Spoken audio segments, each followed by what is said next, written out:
Hello students, हमने last lecture में trigonometry के बारे में कुछ चीजें पढ़ ली है और आज का जो हमारा टॉपिक है वो है application of trigonometry. Application of trigonometry.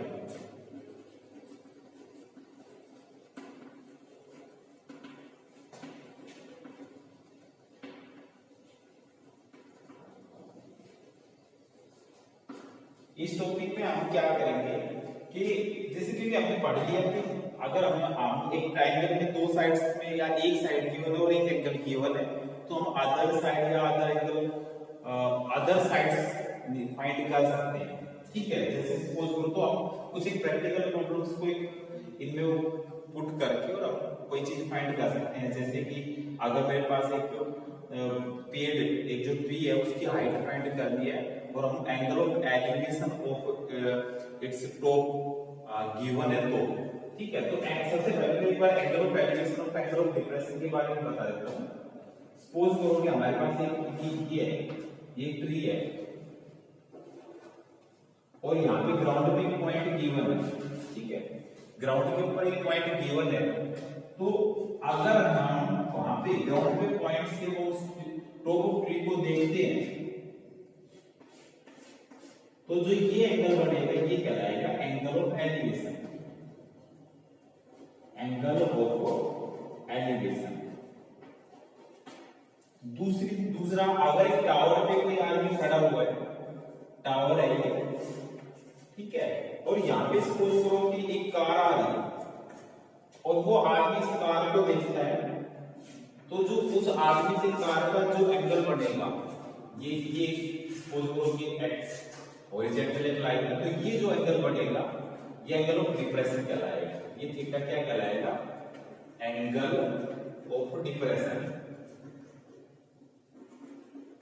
ठीक है, ये एंगल ऑफ एलिवेशन और ये एंगल ऑफ डिप्रेशन। ठीक है, तो प्रैक्टिकल प्रॉब्लम्स को हम सोल्व करेंगे यहाँ पे एप्लीकेशन ऑफ ट्रिगोनोमेट्री की हेल्प से। तो देखो सीधा क्वेश्चंस पे आते हैं, कोई थ्योरी नहीं है, क्वेश्चंस पे आते हैं। फर्स्ट क्वेश्चन है इसका,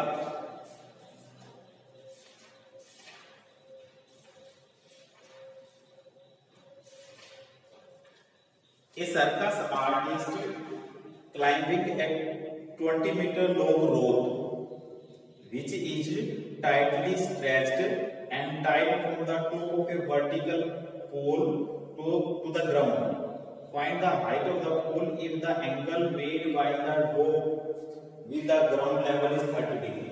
ये क्या कह रहा है कि एक सर्कस आर्टिस्ट है, वो 20 मीटर लॉन्ग जो रोप है उस पे चढ़ रहा है और जो रोप है, रस्सी है, ये मान लो 20 मीटर लॉन्ग, सॉरी ये पोल है और ये ग्राउंड के पॉइंट पे है। ठीक है, मैं मान लेता हूं लेट ए बी पोल है, ए बी तो पोल है और बी एक पॉइंट है ग्राउंड के ऊपर। ठीक है, और जो रोप है वो ग्राउंड से टाइटली स्ट्रेच करके बांध दी गई है।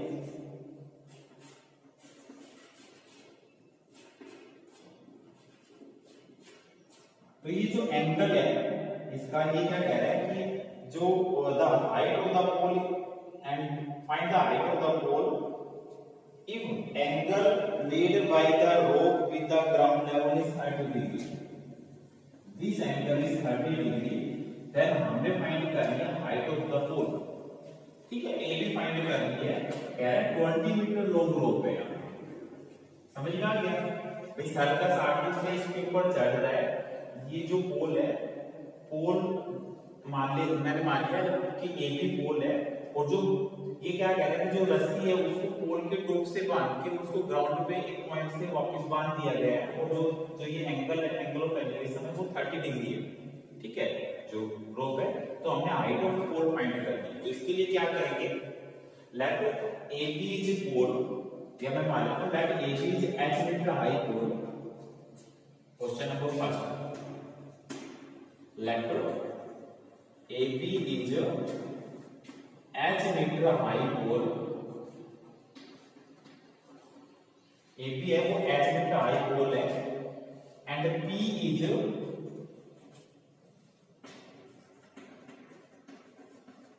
Point on ground P is point on ground at which rope is tied.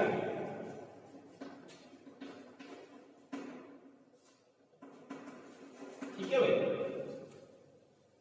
P point है जहां पे हमने रस्सी को बांध दिया है, तो so in right angle triangle ABP, so in right angle triangle ABP, right angle triangle ABP के अंदर हमने फाइंड करना है AB गिवन है AP, तो AB अपॉन AP, भाई थीटा के लिए AB परपेंडिकुलर का काम कर रही है, हाइपोटेन्यूज का काम कर रहा है, परपेंडिकुलर अपॉन हाइपोटेन्यूज sin 30, ये आ गया sin 30. This implies that AB is equal to AP into sin 30. AP 20 into sin 30 की वैल्यू 1/2, तो ये आ गया 10 मीटर. AP तो h है, height of the pole है, hence height of the pole is 10 meter. Hence height of pole is equal to 10 meter. हो गया क्लियर? लेट AB हमारे पास 10 मीटर हाई पोल है and P point on ground है at which rope is tied. ठीक है, तो in right angle triangle ABP, AB upon AP perpendicular upon hypotenuse sin 30 आएगा, तो AB is equal to AP into sin 30, sin 30 के लिए 1/2, AP is equal to 20, तो यहाँ 10 मीटर आ गया, तो height of the pole is 10 metre. Next है, a tree breaks due to storm and the broken part bends so that the top of the tree touches the ground, making angle 30 degree with it. The distance between the foot of the tree and foot of the tree to the point where the top touches the ground is 8 meter. Find the height of the tree. हमने height of the tree find करनी है. ठीक है,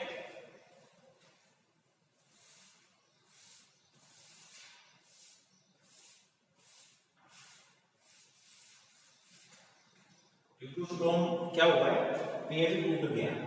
ठीक है, पेड़ टूट के उसका जो ब्रोकन पार्ट है वो ग्राउंड को टच कर रहा है. ठीक है,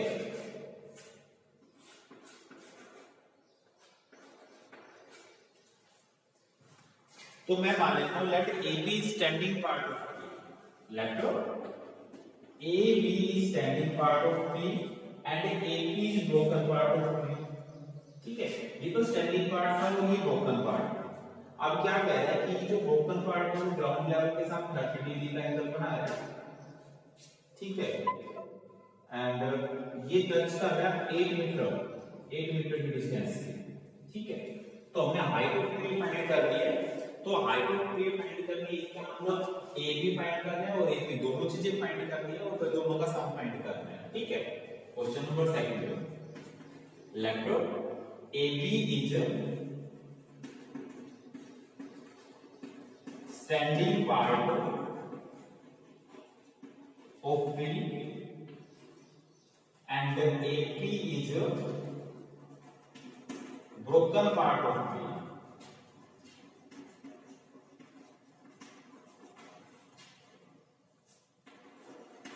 AP हमने मान लिया broken part of tree and P touches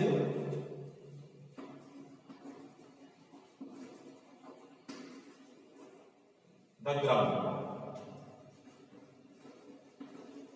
clear है ये काम? हमने मान लिया ये कह रहे हैं एक पेड़ पहले ही पेड़ था पूरा यहाँ तक था, ब्रेक होके ये गिर गया और ग्राउंड को टच कर रहा है. ठीक है, AP हमारे पास ब्रोकन स्टैंडिंग पार्ट है और AP ब्रोकन पार्ट है और ये 30 डिग्री का एंगल बना रहा है. ठीक है, तो सबसे पहले आप इन right angle triangle ABP, now in right angle triangle ABP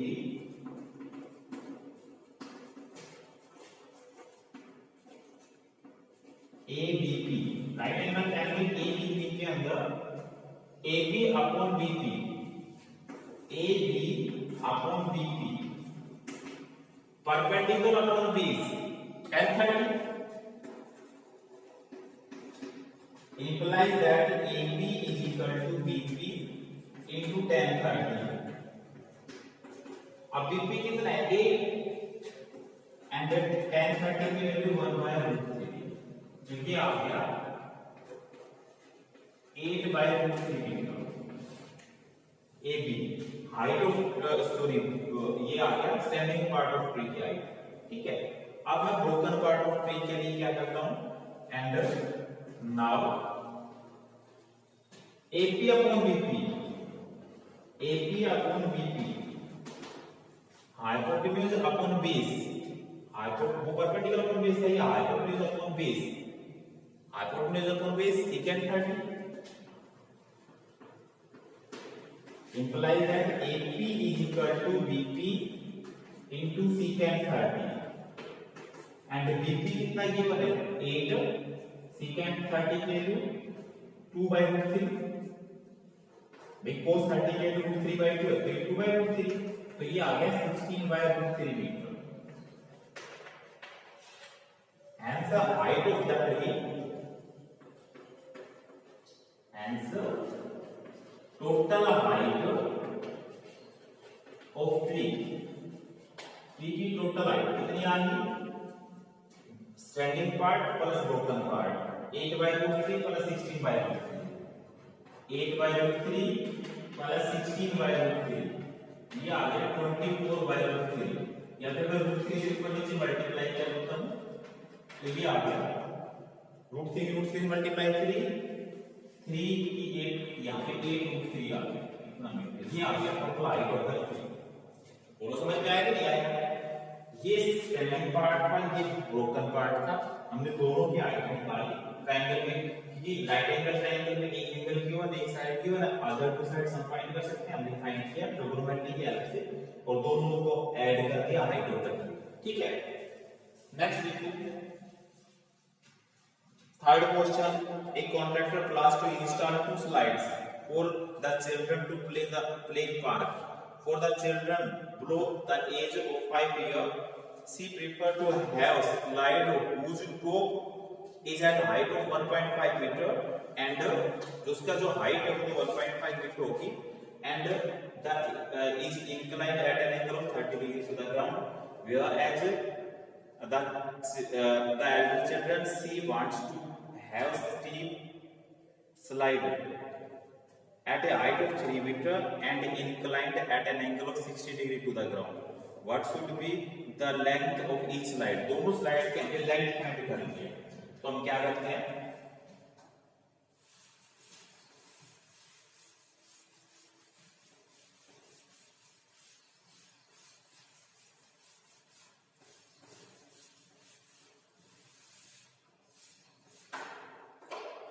question number 3,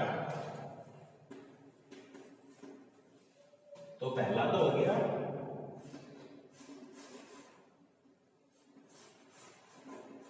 मैं मान लेता हूं जो पहली वाली जो स्लाइड है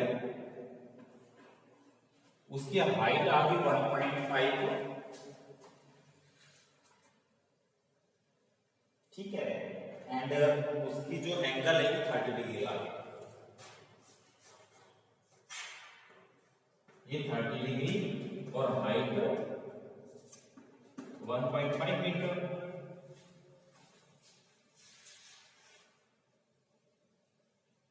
ठीक है।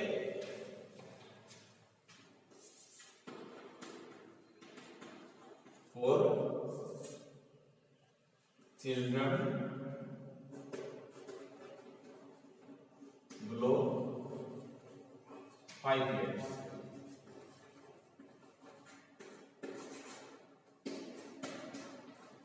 जो पहला वाला केस है मैं मान लेता हूं let AP is a height of the slide, let AP is height of slide and AC is, जो फाइंड क्या करना था हमें, दोनों की लेंथ ऑफ स्टिक निकालनी थी, what should be the length of this in length of slide, ठीक है, AC is length of slide, ठीक है भाई। इस केस में हमें ये फाइंड करनी है, ये वाली लेंथ। तो सबसे पहले इन right angle triangle ABC, now AB, so in right angle triangle ABC, right angle triangle ABC में AC upon AB, AC upon AB, hypotenuse upon perpendicular, hypotenuse upon perpendicular कितना आ गया? हाइपोटेन्यूज अपॉन परपेंडिकुलर पर hypotenuse sin theta, तो ये आ गया cosecant theta, cosecant 30 implies that AC is equal to AB into cosecant 30। AB कितना है? 1.5 और कोसेकेंट 30 की वैल्यू 2, तो 1.5 into 2 3 मीटर आ गया, ये आ गया AC, ठीक है 3 मीटर। तो लेंथ ऑफ स्लाइड आ गई, सो लेंथ ऑफ स्लाइड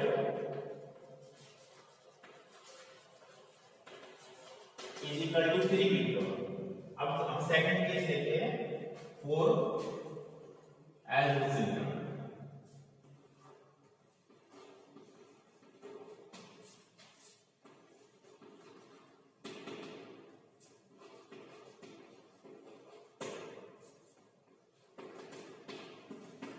इसमें क्या कर सकते हैं? लेट PQ को हाइट ऑफ स्लाइड मान लेता हूं,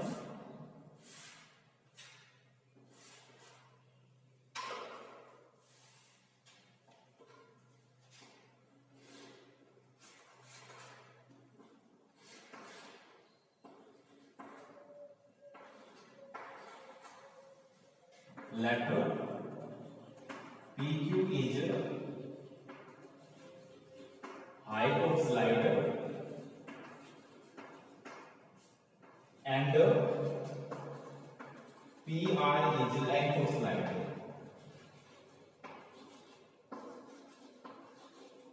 So in right angle triangle PQR, ये क्या है? यहाँ पे एंगल है तो 60 डिग्री है और जो हाइट है, हाइट ऑफ स्लाइड है वो 3 मीटर। तो in right angle triangle PQR, right angle triangle PQR के अंदर PR upon QR, PR upon QR, hypotenuse perpendicular, cosecant 60 degree.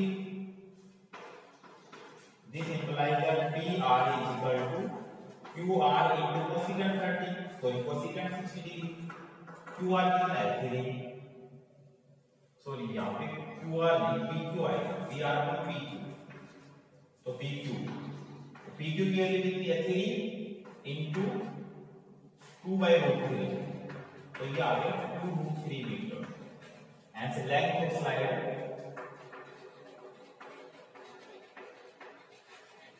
Length of slide is equal to 2√3 metre, ये आ गई length of slide आ गई, ठीक है भाई? क्लियर हो गया ये क्वेश्चन नंबर 4। चलो एक बार 4 और 5 आप करके देखो, कल वाले लेक्चर कल और परसों 2 दिन में हम इसको कंप्लीट करके आपकी बार टेस्ट में लेंगे इसका, तो साथ साथ तैयारी करते रहो।